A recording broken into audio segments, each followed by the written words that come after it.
मंडळी नमस्कार बरं का.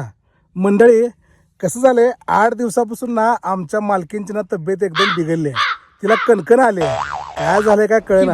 आमच्या गावातला दवाखाना केला, सोलापूरचा दवाखाना केला, 1000 रुपये चक्क घालवले बरं का. पण तरी पण मॅडमची तब्येत काय बरी झाली नाही. मग ठरवलं की आपला एक रामबाण उपाय तरी करावा. मग रामबाण उपाय कुठला तर तुम्हाला जाणून घ्यायचा तो रामबाण उपाय. तर मित्रांनो, रामबाण उपाय म्हणजे काय माहिती आहे का? स्पेशल दवाखाना म्हणजे हिचं मम्मी आणि पप्पा. तर मित्रांनो बघा, मम्मी आणि पप्पाकडे जायचं म्हणल्यावर हिची तब्येत बघा कशी झाली आहे. एकदम चेहऱ्यावरती हसू फुटले बरं का. एकदम कणकण फिनकण पार दूर पळून गेले बरं का. ह्या मॅडम आहेत, ह्या आमच्या बारके मॅडमची तब्येत नाही बरं का. ही जी नीट आहे, परंतु ह्या मॅडमची तब्येत नीट नाही. तर आता जायचं आमच्या सासरवाडीला म्हणजे स्पेशल दवाखान्याला.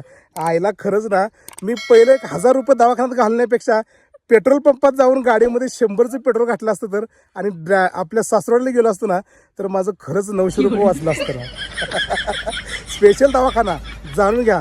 तुमच्या पण घरात जर असा पेशंट असेल ना, तर दवाखान्यात नेऊ नका बरं का. डायरेक्ट कुठला दवाखाना? आपली सासरवाडी, ही जी मम्मी आणि पप्पा.